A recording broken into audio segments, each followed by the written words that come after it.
आज आपण या तासामध्ये पाश्चिमात्य विचारवंत यांच्या साहित्य स्वरूपाविषयीच्या विविध संकल्पनांच्या आज चर्चा करणार आहोत। त्याविषयी तुम्हाला माहिती मिळवून देणार आहोत। या तासामध्ये आपण जे की पाश्चात्य विचारवंत आहेत यांनी साहित्याच्या स्वरूपाविषयी आपली जी विविध मतं मांडलेली आहेत, कारण भारतीय विचारवंत आणि पाश्चिमात्य विचारवंत यांचा जर आपण वैचारिक दृष्टिकोनातून पाहिले तर साहित्याचे स्वरूप त्यांनी उलगडून दाखवण्याचा प्रयत्न केला आहे, परंतु तो जो साहित्याचे जे स्वरूप आहे तर या साहित्याच्या स्वरूपाविषयी त्यांनी विविध प्रकारे आपली मतं प्रकट केलेली आहेत। काहींनी म्हणजे भारतीय विचारवंत यांनाच आपण काय म्हणतो तर पौर्वात्य विचारवंत, आणि जे इंग्रजी विचारवंत आहेत तर या इंग्रजी विचारवंतांना आपण काय म्हणतो तर पाश्चिमात्य विचारवंत। अशा या दोन्ही विचारवंतांनी वेगवेगळ्या पद्धतीनं आपल्या साहित्याच्या स्वरूपाविषयी आपली मते मांडलेली आहेत। भारतीय विचारवंतांनी तर आनंद, रस, वक्रोक्ती अशा दृष्टिकोनातून काय केलं आहे तर आपले विचार मांडलेले आहेत। तर इंग्रजी जे विचारवंत आहेत म्हणजेच पाश्चिमात्य विचारवंत, तर यांनी साहित्याचे स्वरूप कशा पद्धतीनं मांडलेले आहेत याविषयी तुम्हाला सखोल चर्चा आणि त्याविषयीची माहिती असणं आवश्यक आहे। या तासामध्ये आपण पाश्चिमात्य विचारवंतांविषयीच अधिक प्रमाणात काय करणार आहोत तर माहिती मिळणार आहोत, कारण पाश्चिमात्य विचारवंतांच्या ज्या संकल्पना आहेत त्या संकल्पनामधूनच त्यांनी काय केलेलं आहे तर आपली चर्चा प्रकट केलेली आहे, आपले विचार प्रकट केलेले आहेत। त्यामुळे विद्यार्थी मित्रांनी या ज्या व्याख्या आहेत या व्याख्या पाठ करणं आवश्यक आहे, कारण या व्याख्यावरूनच तुम्हाला साहित्याचे स्वरूप हे समजण्यास अधिक सोपे जाईल। त्यामुळे विद्यार्थ्यांनी या व्याख्या पाठ कराव्यात आणि त्या व्याख्या कशा पद्धतीनं त्यांनी विचार प्रकट केलेले आहेत, कशा पद्धतीनं सांगितलेलं आहेत, कोणत्या गोष्टींना प्राधान्य दिलेलं आहे हे आपण चर्चा याविषयीची करणार आहोत। प्रत्येक व्याख्या आपण घेणार आहोत आणि त्याच्या दृष्टिकोनातून आपण काय करणार आहोत तर या ठिकाणी चर्चा करणार आहोत।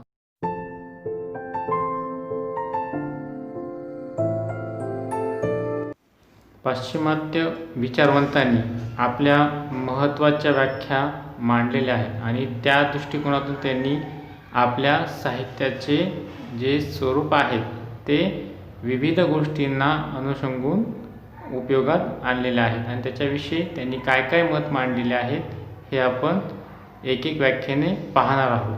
त्यामुळे आपण सर्वात प्रथम जी व्याख्या आहे ती व्याख्या पाहणार आहोत। त्यामध्ये जी पहिली व्याख्या आहे ती the best word in the best order, ही व्याख्या कोलरिज यांनी केलेली आहे। ही व्याख्या अतिशय महत्त्वपूर्ण आहे। या व्याख्येचा मराठीमध्ये अर्थ अशा पद्धतीनं होतो, उत्तम क्रमात योजलेले उत्तम शब्द। इथे आपण पाहतो की द बेस्ट वर्ड म्हणजे इथे अतिशय महत्त्वाचे शब्द जे की चांगले शब्द आहेत, या शब्दांमधून आपल्याला खूप महत्त्वाचा अर्थ मिळतो। म्हणजे असे कोणतेही शब्द आपण जर वाक्यामध्ये वापरले तर आपल्याला त्याचा काहीही उपयोग होणार नाही, कारण त्याच्यामधून आपल्याला साहित्य मिळणारच नाही। कारण आपण कोणतेही शब्द जर वापरले तर त्यामधून आपल्याला आनंद मिळणार नाही किंवा त्यामधून आपल्याला कोणताही अर्थ मिळणार नाही। त्यामुळे कोलरिज इथे काय करतो तर द बेस्ट वर्ड म्हणजे जे चांगले शब्द आहेत त्या चांगल्या शब्दांची आपण योग्य पद्धतीने काय केली जर मांडणी केली तरच आपल्याला त्यामधून आनंद मिळेल आणि आपल्याला ते ऐकण्यासाठीही उत्तम प्रकारे वाटेल किंवा माहिती होईल। त्यामुळे कोलरिज या व्याख्येमध्ये असं सांगतोय की जर आपण उत्तम क्रमात योजलेले उत्तम शब्द जर वापरले तर आपल्याला त्यामधून खूप काही चांगलं साहित्य मिळतं। म्हणजे त्याने काय केलं आहे तर उत्तम शब्दांनाच काय केलं आहे तर प्राधान्य दिलेलं आहे। म्हणजे कोणत्याही शब्दांना त्यांनी इथे प्राधान्य न देता फक्त उत्तमच शब्दांना काय केलं आहे तर प्राधान्य दिलेलं आहे। म्हणजे येथे त्याने काय केलं आहे तर उत्तम शब्दांना एकानंतर एक असं जर आपण व्यवस्थित मांडणी केली तरच काय होईल, तर उत्तम शब्दांची मांडणी केल्यानंतर आपल्याला त्याच्यामधून एक समर्पक अर्थ मिळेल आणि तो समर्पक अर्थ जर भेटला तरच आपल्याला त्यामधून उचित अर्थ घेता येईल, उचित कार्य करता येईल. जसं की आपणास विविध गोष्टी असतात, त्याचं आपण एक उदाहरण घेऊ. जर आपण एखादी मणक्याची माळ असेल किंवा मोत्यांची माळ घेऊ. मोत्यांची जी माळ आहे ही मोत्यांची माळ आपण व्यवस्थित क्रमशीर जर ती ओवली तर आपल्याला त्यामधून चांगले एक उत्तम अलंकार मिळेल आणि त्यामधून जी उत्तम अशी सुंदर वस्तू तयार होईल. त्यामुळे आपल्याला आपल्या मनाला अतिशय आनंद होईल. अशा पद्धतीने कोलरीज पण आपल्या या व्याख्येमध्ये काय म्हणतोय, तर उत्तम शब्द म्हणजे इथे त्यांनी जी आपली वाक्यरचना आहे तर ही वाक्यरचना उत्तम शब्दांनी आपण रचना केली तर त्यामधून काय होईल, तर उत्तम साहित्य निर्माण होईल. म्हणजे उत्तम क्रमात उत्तम शब्द जर योजले तर त्यामधून निघणारं साहित्य कसं असेल, तर हे आनंददायक असेल आणि ते प्रत्येक व्यक्तीला योग्य वाटेल.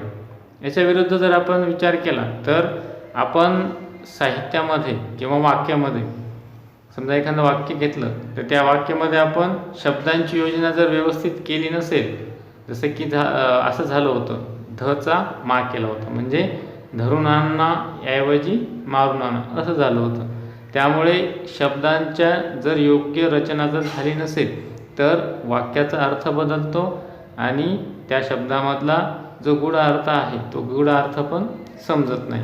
त्यामुळे शब्दांची रचना जर व्यवस्थित नाही केली तर धचा मा होईल आणि तिथे तो शब्द चुकेल. त्यामुळे योग्य शब्दांची जिथे योग्य ठिकाणी जर आपण मांडणी नाही केली तर त्याचा अर्थ बदलेल आणि त्यामुळे रसविघ्न निर्माण होतील आणि या रसविघ्नामुळे आपल्याला साहित्यामध्ये आनंद होणार नाही.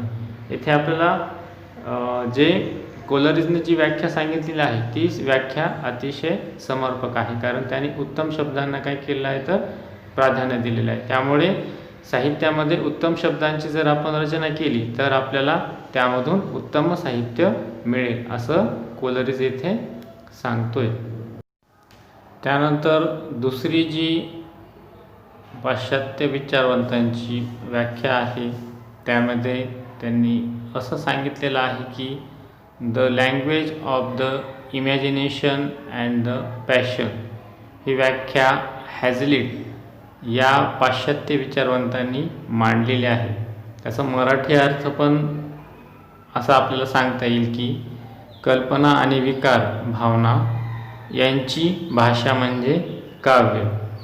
इथे लँग्वेज हा कशा पद्धतीनं असायला पाहिजे म्हणजे भाषा कशा पद्धतीनं असायला पाहिजे आणि त्यालाच कशा पद्धतीनं काव्याची महती दिलेली आहे तर हे आपण इथे समजून घेऊ.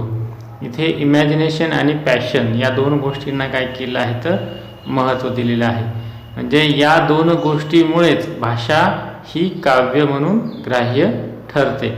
इथे आपण कल्पना म्हणजे इमॅजिनेशन, कल्पनेला आपण इमॅजिनेशन म्हणतो. म्हणजे इमॅजिनेशन कशाला म्हणायचं, कल्पनेला कशाला म्हणायचं म्हणजे कल्पना या गोष्टीचा अर्थ काय आहे हे इथे आपल्याला समजून घेणं अभिप्रेत आहे. म्हणजे एखादा व्यक्ती काहीही कल्पना करू शकतो, मग तीच कल्पना आपण घ्यायची का एखादी समर्पकच कल्पना आपण मांडायची. म्हणजे त्या कल्पनेनुसारच आपल्याला योग्य ती माहिती मिळेल, योग्य ती साहित्यकृती मिळेल. म्हणजे समजा एखादा एक वास्तुशिल्पकार आहे म्हणजे इंजिनियर, आपण त्याला इंग्रजीमध्ये इंजिनियर म्हणतो. तर हा इंजिनियर समजा घर हा आपल्या काल्पनिक दृष्टिकोनातून त्याची योग्य पद्धतीने काय करत असतो, मांडणी करत असतो आणि त्या पद्धतीनं मग जो बांधकाम करणारा मिस्त्री आहे तो त्या पद्धतीनं घर बांधतो. म्हणजे इथे कल्पना जर आपण व्यवस्थित केली तर त्याच्या अनुषंगाने काय होईल, योग्य मांडणी होईल. म्हणजे त्याच पद्धतीचं काय होईल तर घर हे सुंदर होईल. आणि या पद्धतीनं जर आपण काल्पनिक दृष्टिकोनातून विचार नाही केला तर साहित्य पण तसं होणार नाही. म्हणजे इथे आपण या साहित्यामध्ये जेव्हा आपण विचार करू, या गोष्टीचा विचार करू, तेव्हा आपल्याला कल्पना ही गोष्ट अतिशय महत्त्वाची आहे. कारण साहित्य काय करत असतो तर एखाद्या गोष्टीची काय करत असतो, कल्पनाच करत असतो. म्हणजे त्या पद्धतीची तो काय करत असतो, मांडणी करत असतो. आता आपण म्हणतो की एखादा साहित्यिक, एखादा कवी, एखादा नाटककार, एखादा कथाकार हा कशा पद्धतीनं साहित्य रचत असेल तर तो काय करत असतो, आपल्या काल्पनिक दृष्टिकोनातून विचार करत असतो. म्हणजे त्याची जी कल्पना दृष्टिकोन आहे तर ती त्या दृष्टिकोनातून ही विकसित पावलेली आहे. म्हणजे आपण म्हणतो की लेखकाकडे किंवा साहित्यिकाकडे एक वेगळाच चष्मा असतो. कारण तो सृष्टीकडे पाहण्यासाठी हा वेगळ्याच दृष्टिकोनातून काय करत असतो, पाहत असतो. तो साधारण व्यक्तीकडे त्या दृष्टिकोनाचा चष्मा नसतो. कारण आपण पाहतो की कविता किती छान रचल्या, नाटक किती छान रचलं, कथा किती छान रचल्या, त्यामधून आपल्याला काय होतं तर आनंद मिळत असतो. म्हणजे ही कल्पना दृष्टिकोन ही एखाद्या समर्पक व्यक्तीकडेच असते आणि त्यामुळे तो साहित्यिक हा उत्तम दर्जाचं साहित्य निर्माण करत असतो. आणि ही काल्पनिकता तो भावनेच्या अनुषंगाने रचत असतो. म्हणजे त्याच्या ठिकाणी असणारी भावना. म्हणजे एखादी आई आहे, आई काय करते तर आपल्या लहान बाळाला काय करत असते, ती जेव्हा ते रडत असतं तर ती त्याला शांत करण्यासाठी, त्याला झोपवण्यासाठी ती काय करत असते, अंगाई गीत म्हणत असते. त्या पद्धतीनं त्या आईच्या मनामध्ये असणारी विकार भावना इथे आपल्याला पाहावयास मिळते. म्हणजे कवी हा काय करत असतो तर आपल्या ठिकाणी असणाऱ्या गुणांनी तो आपल्या साहित्यामध्ये एक आनंद निर्माण करत असते. आणि आईचं जे उदाहरण आहे त्या आईच्या उदाहरणामधून आपल्याला त्या बाळाचं रडणं काय होतं तर शमविल्या जातं. म्हणजे इथे आनंद हा महत्त्वाचा आहे. कारण विकार भावना, मानवाच्या मनामध्ये अनेक भावना असतात, त्यामध्ये साहित्य निर्मितीसाठी योग्य भावनेचा आपण इथे काय केलं आहे तर उत्कर्ष केला आहे. कथेमध्ये, कादंबरीमध्ये, नाटकामध्ये आपल्याला वेगवेगळ्या भावना मिळतात. काव्यामध्ये तर कवी हा उन्मुक्त असतो, तो आपल्या वेगवेगळ्या भावनांना काय करत असतो तर समर्पकपणे गुंफत असतो. म्हणजे एखाद्या कवीने केलेली कल्पना ही दुसऱ्या कवीला ज्या पद्धतीने समजते त्याच पद्धतीने एखाद्या कवीने केलेली आपल्या मनामधली भावना ही साधारण व्यक्तीला समजत नसते. त्यामुळे कल्पना करताना समर्पकता तिथे असणं आवश्यक आहे. कारण काल्पनिक विचार हा कशा पद्धतीनेही मांडला तरी तो समोरचा व्यक्ती ग्राह्य धरेल असं नसतं. त्यामुळे काल्पनिक विचार ही येथे महत्त्वाची गोष्ट आहे. त्यामुळे येथे हॅझलिट यांनी आपल्याला कल्पना, विचार आणि भावनाशीलता या दृष्टिकोनातून जे साहित्य रचलं जातं त्यालाच काय केलं जातं तर प्राधान्य दिलं जातं असे येथे त्यांनी सांगितलेलं आहे. या ठिकाणी हॅझलिट यांनी दोन गोष्टींना काय केलं आहे तर प्राधान्य दिलेलं आहे. त्यांनी कल्पना विकार म्हणजे इमॅजिनेशन म्हणजे हुशारी, आपल्या ठिकाणी असणारी प्रतिभा म्हणजे प्रत्येक व्यक्तीची एक ओळख असते. कारण प्रत्येक व्यक्तीकडे प्रतिभा असते. कारण प्रत्येकाची राहण्याची, बोलण्याची, विचार करण्याची प्रतिभा ही कशी असते तर वेगळी असते. त्या दृष्टिकोनातून येथे इमॅजिनेशन केलेलं आहे. म्हणजे तो व्यक्ती कशा पद्धतीने विचार करतो, कशा पद्धतीनं इतर व्यक्तींपेक्षा वेगळं विचार करतो आणि त्यामधून आपणास काय नवीन साहित्य किंवा नवीन विचार प्रकट करत असतो, त्या इथे त्या गोष्टीला काय केलेलं आहे, इथे इमॅजिनेशन किंवा हुशारी किंवा प्रतिभा असं म्हटलेलं आहे. या ठिकाणी आपणास या गोष्टींचा विचार केला गेला आहे. Imagination and passion. पॅशन म्हणजे विकार भावना, मानवाच्या ठिकाणी असणारी एक भावनाशीलता, म्हणजे एका विशिष्ट दृष्टिकोनातून वैचारिकता किंवा विचार करण्याची प्रणाली इथे सांगितलेली आहे. म्हणजे हॅझलिट यांनी कल्पना आणि विकार या दोन गोष्टीला भावनेच्या अर्थाने काय केलं आहे तर प्राधान्य दिलं आहे. म्हणजे इथे हॅझलिट यांची भाषेच्या दृष्टिकोनातून काव्यरचना कशी घडते या दोन दृष्टिकोनातून त्यांनी अधिक प्राधान्य देऊन काय केलं आहे तर काव्य निर्माण होते असे सांगितलेलं आहे.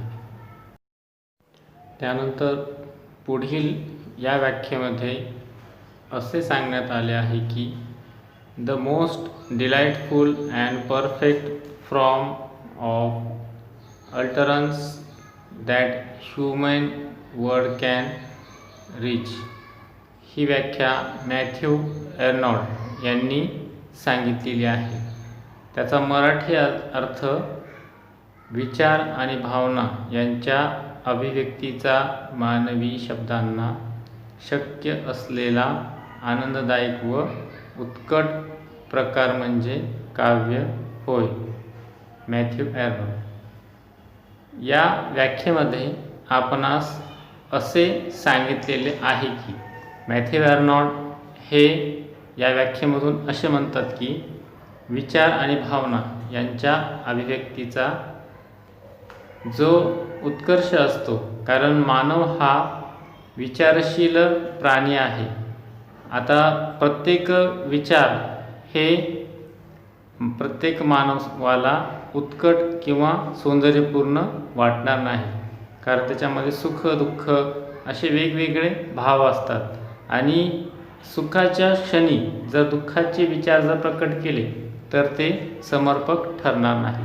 त्यामुळे काव्य असेल, कथा असेल, कादंबरी असेल, नाटक असेल, तेव्हा प्रत्येक क्षेत्रामध्ये जसं वातावरण आहे, जसा प्रसंग आहे, त्यानुसार आपल्याला काय करावं लागेल, विचार प्रकट करावा लागेल. कारण इथे विचार आणि भावना यांचा संबंध जोडलेला आहे. म्हणजे भावनाशीलता पण इथे प्राधान्याने घेतलेली आहे. म्हणजे जेव्हा भावनिक क्षण असेल तेव्हा विचारही त्याच पद्धतीचे आलेले आहेत. म्हणजे विचार आणि भावना यांच्या अभिव्यक्तीचा मानवी शब्दांना शक्य असलेला आनंददायक व उत्कट प्रकार म्हणजे काव्य. म्हणजे जेव्हा विचार आणि भावना याच्या अनुषंगाने मानव हा काय करत असतो, आपले शब्द प्रकट करीत असतो आणि यामधून जे सौंदर्यपूर्ण असे साहित्य तो निर्माण करतो, त्यामधून पुढच्या व्यक्तीला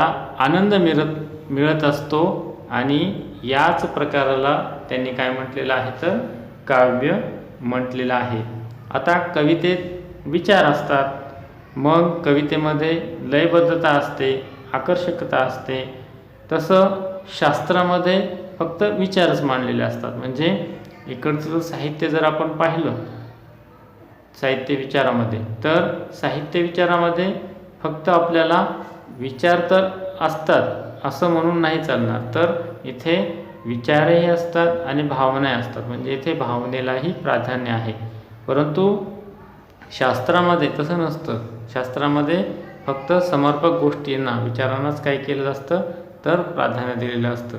त्यामुळे काव्यामध्ये, साहित्यामध्ये काय असतं तर वैचारिकता तसेच भावनिकता असते. म्हणजे इथे मॅथ्यू एर्नॉल्ड कशा पद्धतीने सांगू इच्छितो तर विचार आणि भावना यांच्या समर्पकतेने मानवी शब्द जेव्हा प्रकट होतात तेव्हा त्यामधून एक वेगळाच आनंद मिळत असतो.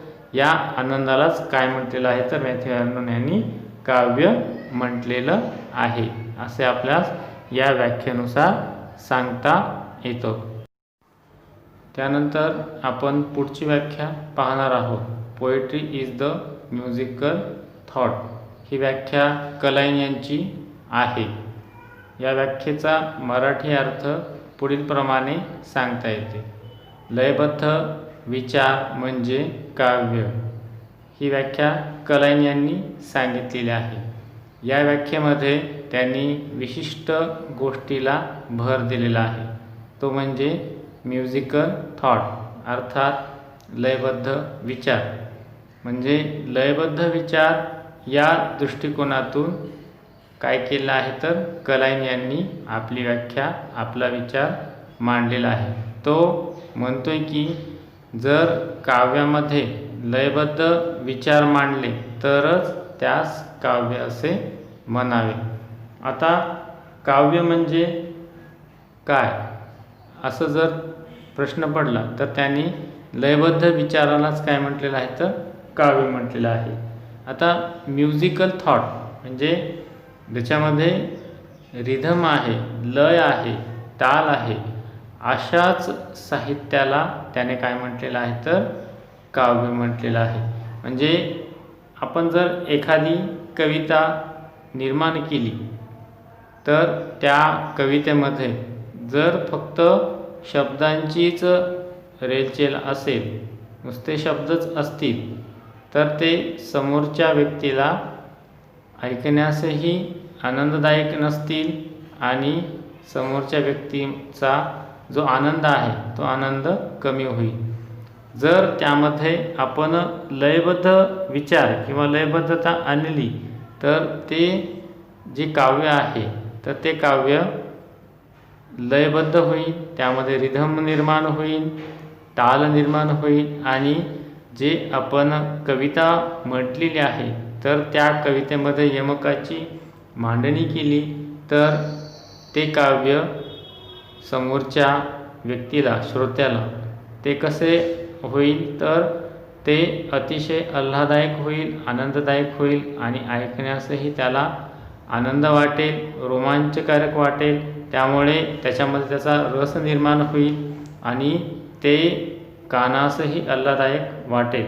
त्यामुळे लयबद्ध विचार जेव्हा आपण मांडतो ते त्यास काय म्हटलं जातं तर काव्य म्हटलं जातं, असं कलाईन यांनी म्हटलेलं आहे. कारण एक कवी हा काय करत असतो, आपलं काव्य मांडत असतो. तर जेव्हा त्याच्या मनामधले जे लयबद्ध विचार आहे तर तो आपल्या काव्यामध्ये मांडत असतो आणि हे लयबद्ध विचार तो इतर व्यक्तींना, श्रोत्यांना काय करत असतो, ऐकवत असतो. तेव्हा त्यामधून जो निघणारा लयबद्ध विचार आहे तो समोरच्या व्यक्तीला, त्याच्या मनाला जेव्हा तो आल्हाददायक क्षण निर्माण करतो किंवा त्याच्या मनाला तृप्ती निर्माण करतो, तेव्हा त्यामधून काव्य निर्माण होतं आणि त्यास बरं वाटतं.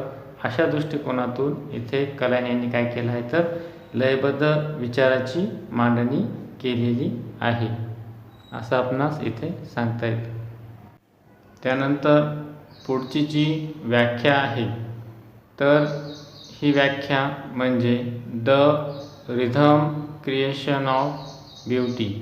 ही व्याख्या एडगर एलन पो यांनी सांगितलेली आहे. या व्याख्येचा मराठी अर्थ पुढीलप्रमाणे सांगता येतो. सौंदर्याची लयबद्ध निर्मिती म्हणजे काव्य. या व्याख्येमध्ये त्यांनी सौंदर्याची निर्मिती ही कशा पद्धतीनं असायला पाहिजे तर लयबद्ध पद्धतीने. म्हणजे इथे त्यांनी सौंदर्य आणि लयबद्ध निर्मिती या गोष्टीला काय केलं आहे तर प्राधान्य दिलेलं आहे. म्हणजे रिथम क्रिएशन आणि ब्युटी अशा दोन दृष्टिकोनातून जर साहित्य निर्माण केलं गेलं तर ते साहित्य योग्य ठरतं. अशा दृष्टिकोनातून इथे त्यांनी काय केलं आहे, विचार प्रकट केला आहे. म्हणजे काव्यामध्ये जर रिधम असेल आणि या रिधमला जर सौंदर्यपूर्ण त्याला रचना असेल तर ते साहित्य कसं ठरतं तर निर्मितीक्षम ठरतं. म्हणजे त्यालाच आपण काव्य म्हणतो. म्हणजे साहित्य निर्माण करताना त्याच्यामध्ये लयबद्धता तर असायलाच पाहिजे. कारण रिधम जर त्या साहित्यामध्ये असेल तर आपणास ते साहित्य ऐकण्यासही चांगले वाटेल आणि त्यामुळे आपणास आनंदही निर्माण होईल. अशाच साहित्यामध्ये जर सौंदर्याची भर पडली तर ते साहित्य अतिशय उत्कृष्ट ठरेल. कारण साहित्यामध्ये आपण पाहतोय की अलंकार असतात. अलंकारामुळे काय होतं तर त्याला सौंदर्य प्राप्त होतं. जसं की आपण भारतीय विचारवंतांच्या व्याख्यामध्ये पाहिलेलं आहे की अलंकार जेव्हा साहित्यामध्ये येतात तेव्हा त्यामध्ये एक चमत्कृती पूर्ण वातावरण निर्माण होतं. म्हणजे ते ऐकण्यासही आणि वाचण्यासही आल्हाददायक ठरतात. जसं की अलंकार आहेत की ज्यामधून आपल्याला यमकांची रेलचेल काव्यामध्ये जर केली तर आपल्याला त्यामधून आनंद निर्माण होतो. म्हणजे साहित्य साधं निर्माण न करता त्यामध्ये लालित्य तर असायलाच पाहिजे, त्यामध्ये लयबद्धता पण असायला पाहिजे, ज्यामुळे त्या साहित्याला सौंदर्यात्मक दृष्टिकोनातून लयबद्धता निर्माण जर केली तरच त्यास काव्य म्हणावे. असे कोण म्हणतं तर एडगर एलन पो असे ते या साहित्याविषयी या साहित्य विचाराविषयी आपलं मत प्रकट करतात. नुसतं जर लयबद्ध साहित्य असेल तर ते योग्य ठरणार नाही. त्यामुळे त्याच्यामध्ये सौंदर्याची जर भर टाकली तर ते साहित्य वाचण्यासही आनंददायक होईल आणि ऐकण्यासही आनंददायक होईल असं इथे एडगर एलन पो यांनी म्हटलेलं आहे. म्हणजे सौंदर्याची लयबद्ध निर्मिती असं त्यांनी काव्यास म्हटलेलं आहे. त्यानंतर पुढची जी व्याख्या आहे ती म्हणजे a poetry is a musical composition. ही व्याख्या कोशमधून घेतलेली आहे. या व्याख्येला मराठीमध्ये असे म्हणता येईल, लयबद्ध लिखाण म्हणजे काव्य. येथे या व्याख्येमध्ये आपणास लयबद्धतेला अधिक प्राधान्य दिलेलं आहे. कारण लयबद्ध लिखाण जर केलेलं असेल तरच त्यास काव्य म्हटलं गेलेलं आहे. म्हणजे इथे poetry is a musical composition म्हणजे ते जे काव्य आहे ते लयबद्ध रचना केलेली असेल तरच त्यास काव्य म्हणावं असं सांगितलेलं आहे. कारण ज्या काव्यामध्ये लयबद्धता असते, ज्यामध्ये म्युझिक असतं, तेव्हाच ते काव्य आपणास श्राव्य ठरतं. आपल्या हृदयास ते ऐकण्यास किंवा चांगलं वाटण्यास उपयुक्त ठरतं. कारण साहित्य म्हटलं तर आपण नुसतं वरवरचं जर शाब्दिक वाचन जर केलं तर त्याला आपल्याला कळणार नाही. जर आपण त्या साहित्यामधला अंतर्गत जे विचार आहे तो अंतर्गत विचार जर आपल्याला समजला आणि त्याला आपण कशाची तर म्युझिक म्हणजे लयबद्धतेची रचना जर दिली तर त्यामधून साहित्य हे कसं ठरत असतं, अजरामर ठरत असतं आणि ते समोरच्या श्रोत्याला आल्हाददायक वाटत असतं. कारण आपण जर साहित्य रचलं, जर शाब्दिक रचना जर आपण पाहिली तर त्याची जर रचना लयबद्ध नसेल तर ते फक्त काही काळच टिकेल. परंतु जेव्हा त्यामध्ये लयबद्ध रचना असेल तेव्हा ते साहित्य अतिशय उपयुक्त ठरत असतो. आपण जेव्हा लहान बाळाच्या आपण जे बडबड गीतं असतात तर ते बडबड गीतं लहान बाळालाही काय करतात तर रडण्यापासून परावृत्त करतात. म्हणजे एवढी त्या लयबद्धतेमध्ये शक्ती असते. कारण बाळाला तर काही त्यामधलं ज्ञान नसतं, त्या कवितेमधलं त्या शब्दांमधलं काही ज्ञान नसतं, परंतु त्यामध्ये जे योजलेली लयबद्धता आहे त्या लयबद्धतेमुळे ते त्या बालकास त्या बाळास काय वाटतं तर आल्हाददायक वाटतं आणि त्याच्या अनुषंगाने तो काय करत असतो तर आपलं मन प्रकट करत असतो, डोलत असतो आणि त्यालाही आनंद प्राप्त होते आणि तो आपलं रडणं विसरून जातो. अशा पद्धतीनेच आपल्यास जर काव्यामध्ये जर लयबद्ध लिखाण असेल तरच त्यास काव्य म्हणावे असे या कोशमधील व्याख्येमध्ये सांगितलेलं आहे. कारण येथे पण आपणास अगोदरच्या व्याख्येप्रमाणे लयबद्धतेलाच प्राधान्य दिलेलं आहे. कारण आपण जेव्हा संगीत ऐकतो किंवा गीत ऐकतो तर या गीतामधून आपण आपलं काय करत असतो तर श्रम कमी करत असतो. आपलं जे टेन्शन आहे ते टेन्शन कमी करत असतो. कारण एखादं गीत ऐकलं तर आपणास आनंद मिळत असतो. या आनंद मिळवण्याच्या प्रक्रियेलाच आपण लयबद्ध लिखाण असे म्हणत असतो. कारण लयबद्ध लिखाणामुळे समोरच्या श्रोत्याला आनंद मिळत असतो आणि तो आपला ताण टेन्शन तो काय करत असतो विसरत असतो. त्यामुळे इथे या व्याख्येमध्ये लयबद्ध लिखाणालाच काय म्हटलं गेलेलं आहे तर काव्य म्हटलं गेलेलं आहे. म्हणजे या इथे आपणास अशा पद्धतीने काव्याची काय केलेली आहे तर माहिती दिलेली आहे. त्यानंतर पुढच्या व्याख्येमध्ये आपणास असे सांगितले आहे की the art of proceeding pleasure by the just expression of imaginative thoughts and feeling in a musical language ही व्याख्या पार्थ होप यांनी सांगितलेली आहे. या व्याख्येचा मराठीमधील अर्थ पुढीलप्रमाणे आहे. काल्पनिक विचार व भावना ज्या लयबद्ध भाषेतून तात्काळ आविष्कृत होतात अशी जी आनंद निर्मित कला तिला काव्य म्हणतात. या व्याख्येमधून पार्थ होप यांनी काल्पनिक विचार व भावना यांना काय केलं आहे तर लयबद्ध रचनेमधून जेव्हा आपण भाषेमधून आविष्कृत करतो तेव्हा त्या भाषेमधून जी आनंद निर्मित प्रक्रिया आहे किंवा कला आहे तिलाच काय म्हटलं जातं काव्य म्हटलं जातं.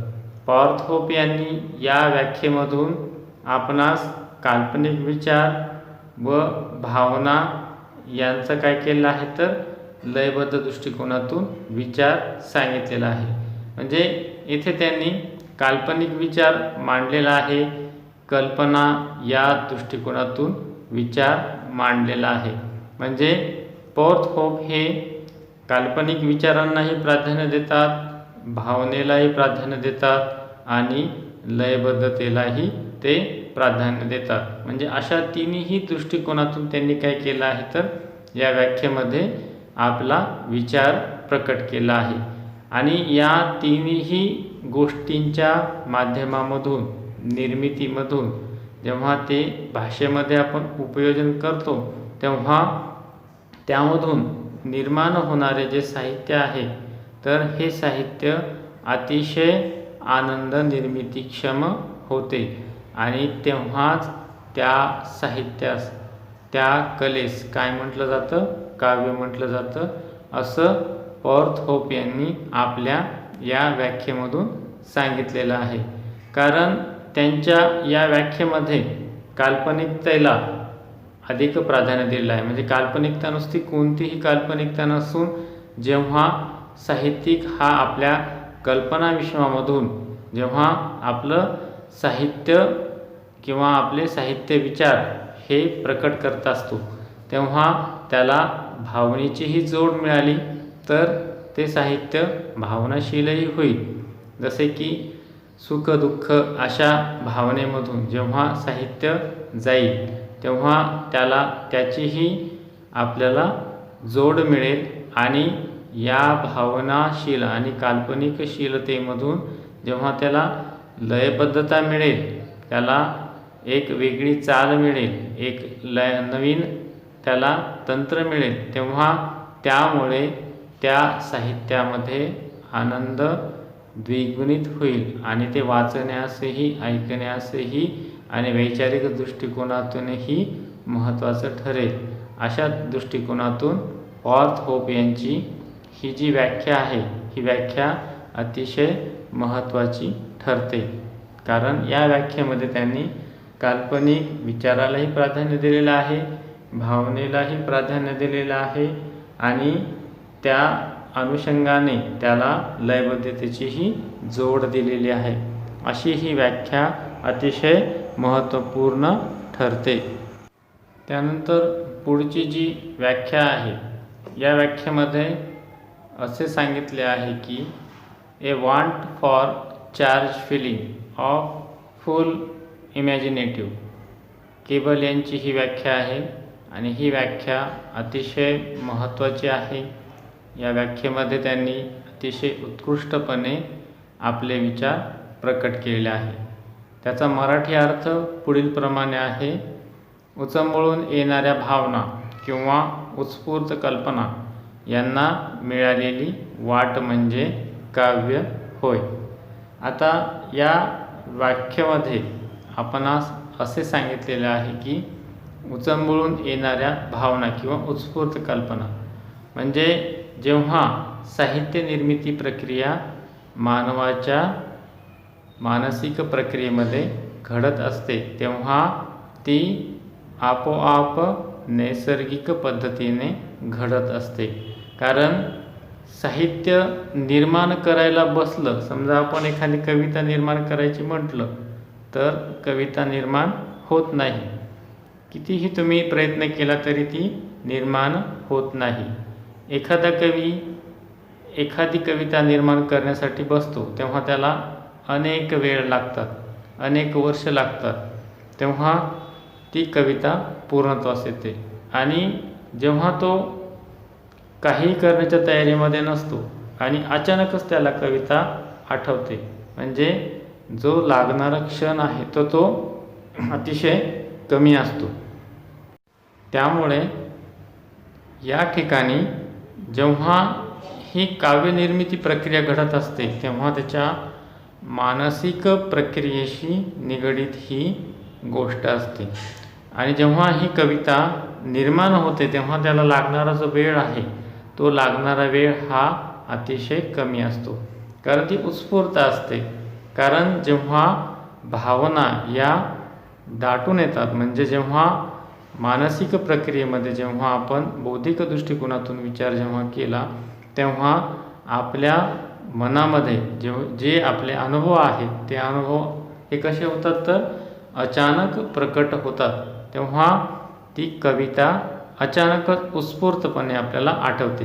कविता, कथा, कादंबरी अशा पद्धतीनं आपल्याला विचार करावा लागेल. कारण आपण साहित्य विचार हा इथे पाहत आहोत, कारण आपण साहित्य समीक्षाशास्त्र पाहत आहोत, कारण याला साहित्य विचार असंही नाव आहे. त्यामुळे आपण अशा दोन्ही दृष्टिकोनातून इथे विचार करणार आहोत. तेव्हा विद्यार्थ्यांनी इथे कन्फ्युजन न होता साहित्य विचार आणि साहित्य समीक्षाशास्त्र अशी जरी ही नावांची इथे विचारणा केली तरीही ती सारखीच आहे, कारण ही दोन्ही नावं त्याला समान आहेत. तेव्हा इथे ज्या उचंबळून येणाऱ्या भावना आहेत तर या भावना नैसर्गिक पद्धतीने त्या साहित्यिकाच्या मनामध्ये येत असतात. म्हणजे साहित्य निर्माण करताना आपण बसलो तरी साहित्य निर्माण होत नाही, तेव्हा ते अचानकच दाटून येतात. आणि अशा उचंबळून येणाऱ्या भावना किंवा उत्स्फूर्त कल्पनांना मिळालेली वाट म्हणजे त्या अचानकच आपल्यामध्ये आपले जे अनुभव आहेत ते अनुभव साठवून जेव्हा त्याची एक शृंखला तयार होते आणि या शृंखलेमधून ते आपल्याला एकानंतर एक असे लागलीच जसे माळा आपण विणतो तशीच ती विणल्या जाते. म्हणजे आपले जे अनुभव आहेत ते अनुभव एका माळेमध्ये विणले जातात आणि ते अचानकच प्रकट होतात, म्हणजे ते सगळे तयार होतात. तेव्हा त्या प्रक्रियेला मिळालेली वाट म्हणजे उत्स्फूर्त कल्पना यांना मिळालेली वाट म्हणजेच काव्य असं येथे आपणास केबल यांनी सांगितलेलं आहे. म्हणजे केबल यांची ही व्याख्या इथे अतिशय महत्त्वाची ठरते. त्यानंतर पुढची जी व्याख्या आहे या व्याख्येमध्ये असे सांगितले आहे the suggestion by the imagination of noble ground further noble emotions. ही व्याख्या रस्की यांनी सांगितलेली आहे. या व्याख्येमध्ये त्यांनी उदात्त भावनांची कल्पनेच्या साहाय्याने झालेली अभिव्यक्ती म्हणजे काव्य होय असे येथे सांगितलेले आहे. येथे त्यांनी उदात्त भावना व कल्पना यांना काय केलं आहे तर प्राधान्य दिलेलं आहे. म्हणजे उदात्त भावना कशाशी निगडीत आहे तर हृदयाशी. म्हणजे इथे मनामध्ये दडलेल्या ज्या उदात्त भावना आहेत त्यांना आपण कल्पनेच्या साहाय्याने जेव्हा अभिव्यक्त करत असतो तेव्हा त्या अभिव्यक्तीला काय म्हटलं जातं, काव्य म्हटलं जातं असे इथे रस्की यांनी या व्याख्येमध्ये सांगितलेलं आहे. रस्की यांनी आपल्या या व्याख्येमध्ये भावनेला आणि कल्पनेला प्राधान्य दिलेलं आहे. कारण रस्की यांनी नुसत्या भावना न देता सांगता त्यांनी उदात्त भावनेशी त्याचा संबंध जोडलेला आहे.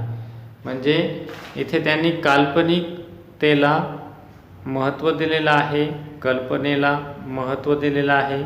कारण मानव हा येथे महत्त्वाचा घटक आहे, साहित्यिक येथे महत्त्वाचा घटक आहे. कारण साहित्यिक त्याला ज्या पद्धतीने एखाद्या गोष्टीची काल्पनिकता सुचत असते त्या पद्धतीनं तो काय करत असतो, मांडत असतो. आणि या काल्पनिकतेला भावनेच्या साहाय्याने तो या हृदयीचे त्या हृदयी या पद्धतीने तो काय करत असतो, त्याला भावनिकता देत असतो. कारण जेव्हा आई आपल्या लहान बाळास काय करत असते तर त्याला रडवण्यापासून परावृत्त करत असते. ते जर बाळ लहान रडत असेल तर त्याला ती शमवण्याचा किंवा शांत करण्याचा प्रयत्न करत असते. तेव्हा ती अंगाई गीत म्हणते. तेव्हा अंगाई गीत त्या लहान बालकास समजत जरी नसले तरी त्या आईच्या मनामधील भावना त्या बालकास समजतात. कारण ते एक अंगाई गीत म्हणजे रिधम किंवा लय असते आणि या लयीमधूनच त्याला ज्या आईच्या भावना आहेत त्या भावना समजत असतात. अशा पद्धतीने उदात्त भावनांची म्हणजे हृदयातील भावनांची कल्पनेच्या साहाय्याने झालेली अभिव्यक्ती म्हणजेच काव्य होय असे रस्की यांनी आपल्या या व्याख्येमध्ये सांगण्याचा प्रयत्न केलेला आहे. त्यांनी या ठिकाणी भावना आणि कल्पना या दोन दृष्टिकोनातून आपली कविता, आपले साहित्य विचार सांगितलेले आहे. त्यानंतर पुढची जी व्याख्या आहे ती व्याख्या म्हणजे the spontaneous overflow of powerful feeling. ही व्याख्या वर्ड्सवर्थ यांनी सांगितलेली आहे. या व्याख्येमध्ये त्याचा जो मराठी अर्थ सांगितलेला आहे तो पुढील प्रमाणे सांगता येतो. उत्कट भावनेचा उत्स्फूर्त अथवा सहज उद्रेक असा या व्याख्येचा अर्थ मराठीमध्ये सांगता येतो. या व्याख्येमध्ये उत्कट भावनेचा उत्स्फूर्त अथवा सहज उद्रेक असा अर्थ येथे सांगितलेला आहे. ही जी व्याख्या आहे जी वर्ड्सवर्थ यांनी साहित्य समीक्षा शास्त्रामध्ये साहित्याच्या स्वरूपाविषयीची सांगितलेली अतिशय महत्त्वाची व्याख्या आहे.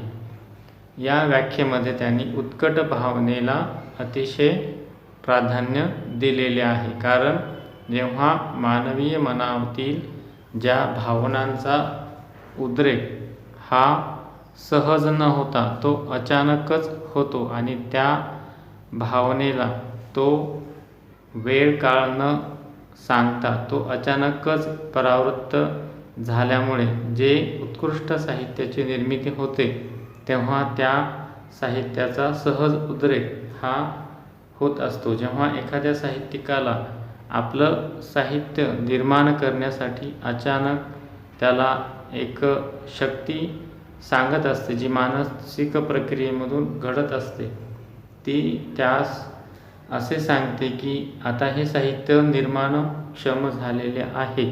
तेव्हा ते साहित्य अचानकच त्यास कळते किंवा तयार होते. परंतु अनेक वर्ष जरीही तो साहित्य निर्माण करण्याच्या मागे लागला तरी ते साहित्य निर्माण होत नाही. तेव्हा या व्याख्येमधून वर्ड्सवर्थ यांनी असे सांगितले आहे की उत्कट भावनेचा हा सहज उद्रेक असतो, म्हणजे ते अचानकच उचंबळून येतात. अशा पद्धतीने या वर्ड्सवर्थ यांची ही व्याख्या महत्त्वाची ठरते. आता या व्याख्येनुसार आपल्याला एक दुसरेही उदाहरण घेता येईल. एखाद्या मुलीचे जेव्हा त्यांचे जे घरचे आई वडील आहेत हे लग्न ठरवतात, लग्नप्रसंगी जेव्हा विवाहाचा क्षण, जेव्हा विवाहविधी हा तयार होत असतो किंवा विवाहाचा जेव्हा क्षण येतो तेव्हा सगळेच आनंदी असतात. तेव्हाचा क्षण हा एकदम आनंददायक असतो. परंतु जेव्हा लग्नाचा हा सोहळा संपून जेव्हा मुलगी सासरी जाण्यास निघते तेव्हा प्रत्येकाचे मन हे अचानकच भरून येते. हे का होते? कारण जेव्हा त्या मुलीशी निगडीत जेव्हा भावना असतात, या भावना जेव्हा प्रकट होतात तेव्हा प्रत्येकाचे मन हे भरून येते. कारण लग्नप्रसंगी जेव्हा विवाहविधी पार पडला जातो तेव्हा सगळे आनंदी असतात. परंतु जेव्हा त्या मुलीला सासरी वाटे लावण्याचा जेव्हा प्रयत्न केला जातो किंवा तिला सासरी पाठवलं जातं, म्हणजे तिचा विदाईचा जेव्हा तो प्रसंग असतो तेव्हा सगळ्यांचे मन भरून येतात.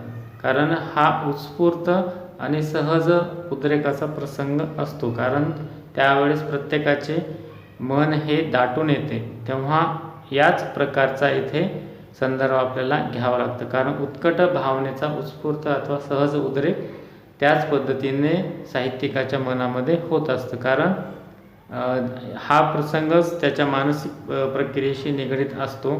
तेव्हा हे साहित्य अचानक आणि उत्स्फूर्त निर्माण होतो. त्यामुळं वर्ड्सवर्थ यांची ही व्याख्या अतिशय उत्कृष्ट आणि सर्वसमावेशक आहे. कारण त्यांनी मानसिक प्रक्रियेशी निगडीत अशीच व्याख्या इथे केलेली आहे असे आपणास सांगता येते.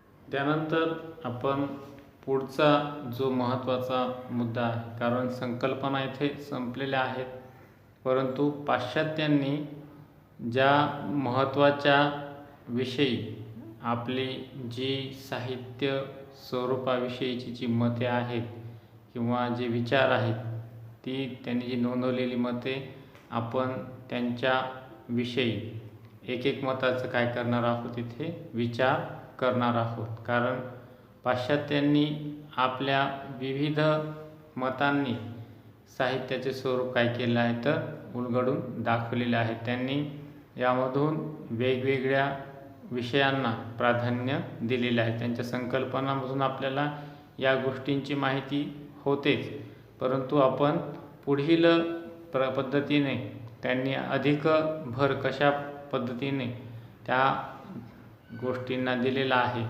त्या गोष्टींचा, त्या मतांचा आपण पुढीलप्रमाणे अभ्यास करणार आहोत. प्रथम आपण जे आजचे जे शीर्षक आहे त्या शीर्षकाविषयी माहिती घेणार आहोत. यामध्ये पाश्चात्य साहित्य विचार असं हे आपलं शीर्षक आहे. या शीर्षकामध्ये पाश्चात्यांनी म्हणजे पाश्चात्य विचारवंतांनी साहित्याविषयी आपली नोंदवलेली वेगवेगळी मते पुढील पद्धतीने सांगितलेली आहे. त्यामधलं क्रमांक 1चे जे मत आहे तर ते मत या पद्धतीनं त्यांनी एक जे मत सांगितलेलं आहे ते म्हणजे बुद्धीच्या अंगाने, म्हणजे बुद्धीला त्यांनी काय केलं आहे तर प्राधान्य दिलेलं आहे. म्हणजे इथे त्यांनी इंटॅक्च्युअल एलिमेंट्स असं त्याला इंग्रजीमध्ये नाव दिलेलं आहे. मराठीमध्ये त्याला बुद्धीचे अंग म्हणतात किंवा बौद्धिक दृष्टिकोनातून जे विवेचन केलेले आहे त्याला बुद्धीचे अंग म्हणतात. कारण साहित्य निर्माण करणे हे कोणाच्याही बौद्धिक क्षमतेच्या पलीकडं आहे. कारण ज्याला जमतं त्यालाच साहित्य जमतं. कारण प्रत्येकाच्या बौद्धिक दृष्टिकोनातून साहित्य निर्माण होईलच असं नाही. कारण प्रत्येकाला साहित्य जमत नाही. ज्याला जमतं त्यालाच जमतं. कारण जर साहित्य जमलं असतं तर सगळेच कवी झाले असते, सगळेच कथाकार झाले असते, सगळेच नाटककार झाले असते. त्यामुळे सगळेच साहित्यिक बनले असते. त्यामुळे साहित्य हे बुद्धीच्या अंगाने असतं असं पाश्चात्य साहित्य विचारवंतांनी सांगितलेलं आहे.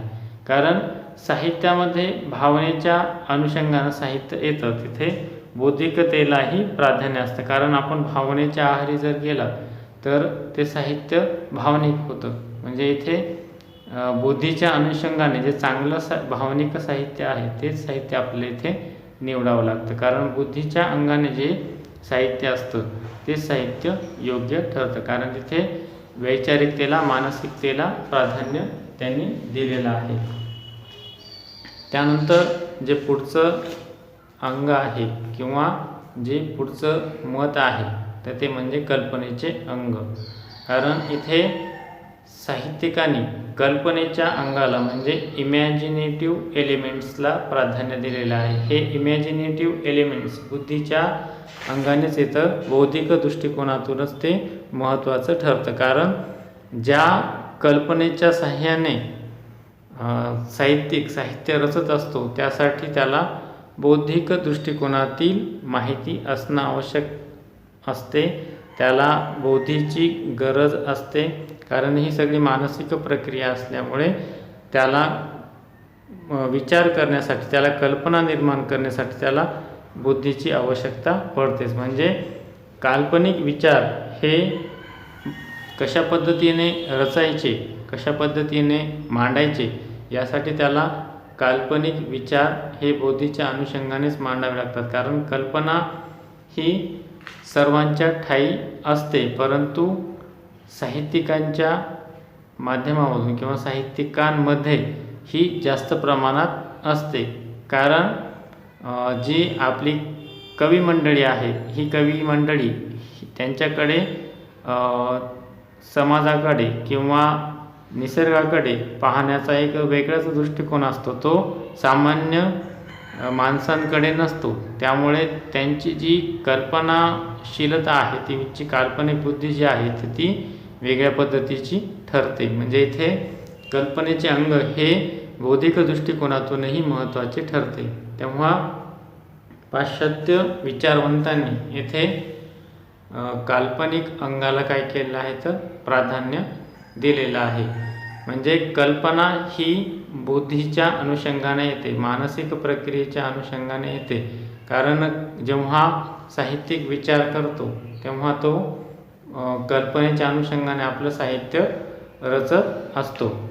आता वेगवेगळ्या पद्धतीने कल्पनेच्या साह्याने साहित्यिक आपलं साहित्य मांडत असतो. जसे की फ. मु. शिंदे यांनी आपल्या आईचे प्रेम हे वेगवेगळ्या प्रतीकांच्या प्रमाणांच्या साह्याने, कल्पनेच्या साह्याने ते मांडण्याचा प्रयत्न केलेला आहे. त्यामुळे ते कल्पना ही साहित्यामध्ये वेगवेगळ्या प्रतीकांच्या साह्याने मांडण्याचा प्रयत्न इथे केलेला आहे. कारण ही प्रतिभा प्रत्येक साहित्यिकांच्या पद्धतीने वेगवेगळी असते. कारण काही साहित्यिक हे निसर्ग कवी असतात, काही हे ग्रामीण कवी असतात, काही शहरी भागामधले, तर काही हे वेगवेगळ्या दृष्टिकोनातून वेगवेगळे साहित्य रचणारे असतात. काही दलित, काही स्त्रीवादी, काही आदिवासी, अशा वेगवेगळ्या पद्धतीचे कवी साहित्यिक हे असतात. म्हणजे त्यांचे कल्पनेचे विश्व हे त्या पद्धतीने त्यांनी रेखाटलेले असते. त्यानंतर पुढचे जे अंग आहे ते आहे भावनेचे अंग. इथे इंग्रजीमध्ये त्याला इमोशनल एलिमेंट्स असं म्हटलं गेलेलं आहे.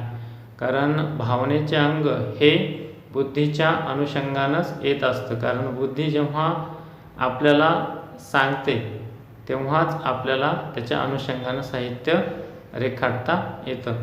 कारण जेव्हा भावनेचे अंग आपण भावनाशील होतो, कारण एखाद्या साहित्यामध्ये एखादा प्रसंग हा दुःखद असेल तर तेव्हा मानवाच्या मनामध्ये येणारी जी तळमळ आहे ती तळमळ त्याच अनुषंगानं आली पाहिजे.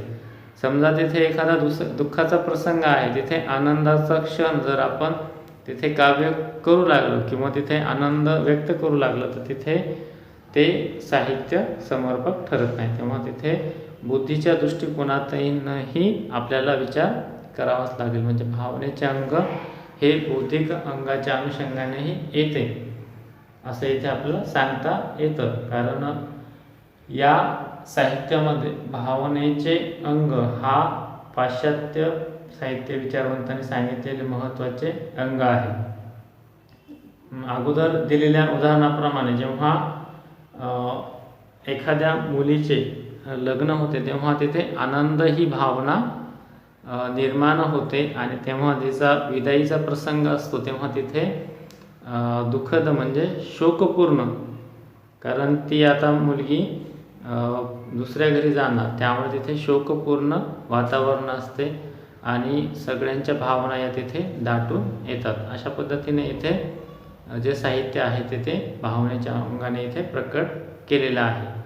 त्यानंतर आहे लयबद्धता. म्हणजे इथे लयबद्धता जी साहित्यामध्ये आनंद निर्माण करते, कानास ऐकण्यासाठी आणि श्रवणास ती महत्त्वाची ठरते. अशा दृष्टिकोनातून इथे साहित्यामध्ये जर म्युझिक असेल, रिदम असेल तर ते आल्हाददायक ठरते आणि ते वाचण्यासही आल्हाददायक ठरते आणि ऐकणाऱ्यासही ते आल्हाददायक ठरत असते. म्हणजे अशा पद्धतीने इथे लयबद्धता ही महत्त्वाची भावना इथे प्रकट त्यांनी केलेली आहे. त्यानंतर जे पुढचं जे 5वं मत आहे ते म्हणजे भावना आणि कल्पना. अशा दोन्ही दृष्टिकोनातून आपल्याला इथे त्यांनी सांगितलेलं आहे. कल्पनेचे अंग आणि भावनेचे अंग असे हे इथे साहित्यामध्ये महत्त्वाचे अंग इथे सांगितलेले आहे. कारण भावना हा मानवाचा महत्त्वाचा मुद्दा आहे. कारण भावनाशीलता हा प्रत्येक व्यक्तीच्या ठायी हे निसर्गानेच दिलेली भावना आहे आणि त्याच्या अनुषंगाने आपण काल्पनिक विचार जे करतो त्याच्या अनुषंगाने जे साहित्य निर्माण करतो. कारण भावना आणि कल्पना अशा दोन्ही अंगाने जर आपण विचार केला तर साहित्य हे चांगल्या दर्जाचे ठरते असं इथे सांगितलेलं आहे. म्हणजे भावना आणि कल्पना हे मानवाच्या ठायी जर असेल आणि त्या माध्यमामधून जर साहित्य योग्य ठरत असेल तर ते साहित्य प्रत्येक लोकांच्या किंवा प्रत्येक रसिकांच्या मनामध्ये ते स्फूर्त ठरते. पं. शिंदे यांची कविता ही भावनात्मक आहे. कारण याच्यामध्ये आईविषयीचं प्रेम हे व्यक्त केलेलं आहे. त्याच्यामध्ये त्यांनी आईच्या विषयीचे जे प्रेम आहे ते प्रेम वेगवेगळ्या कल्पनांच्या साह्याने काय केलेलं आहे तर प्रकट केलेलं आहे. त्यामुळे इथे त्यांचं जे साहित्य आहे ते साहित्य अजरामर ठरतं. आणि पं. शिंदे यांची जी आई कविता आहे ही सगळ्यांच्या मनाला आपलीशी वाटते. कारण आईचं प्रेम हे प्रत्येकाला आवश्यकच ठरतं. कारण आईच्या शिवाय जे मूल आहे ते मोठं होऊ शकत नाही. कारण त्याला ती लहानापासून लाड, प्रेम, माया, ममता देत असते. त्यामुळे इथे भावना आणि कल्पना या दृष्टिकोनातून साहित्य हे अजरामर ठरत असतं. अशा पद्धतीने आपल्याला पाश्चात्य साहित्य विचार आणि पाश्चात्यानी साहित्याविषयी आपली नोंदवलेली मते हे मुद्दा येथे आपल्याला सांगता येतो. कारण हा मुद्दा आपणास नेहमी महत्त्वाचा आहे. कारण त्यांनी या दृष्टिकोनातून आपल्याला माहिती सांगितलेली आहे. अशा पद्धतीने आपण पाश्चिमात्य विचारवंत तसेच पाश्चिमात्य विचारवंतांचे विविध मांडलेली मतं याविषयीची आपण सखोल चर्चा या तासामध्ये आपण घेतलेल्या आहेत। या तासामध्ये तुम्हाला विविध गोष्टींची माहिती मिळाली आहे आणि पाश्चात्य विचारवंतांनी साहित्याची जी स्वरूप आहे या स्वरूपाविषयी कशा पद्धतीने मत प्रकट केलेलं आहे, त्यामधून नेमकं कोणत्या गोष्टींना भर दिलेला आहे याविषयी तुम्हाला अधिक प्रमाणात माहिती मिळाली असेल। आणि तसेच पाश्चात्यांचे जे विचार आहेत, जे मत आहेत, त्यांनी कशा पद्धतीनं साहित्याच्या विचाराला आपले मत प्रकट केलेले आहे आणि त्या विचाराच्या अनुषंगाने साहित्याचे स्वरूप काय केलं आहे तर प्रकट केलेलं आहे। त्यामुळे तुम्हाला या ठिकाणी विविध गोष्टींना कशा पद्धतीनं पाश्चात्य विचारवंतांनी अधिक प्रमाणात प्राधान्य दिलेलं आहे या गोष्टीची तुम्हाला माहिती मिळालीच असेल। त्यामुळे विद्यार्थी मित्रांनो, आज आपण एवढं अभ्यास करू थांबूया।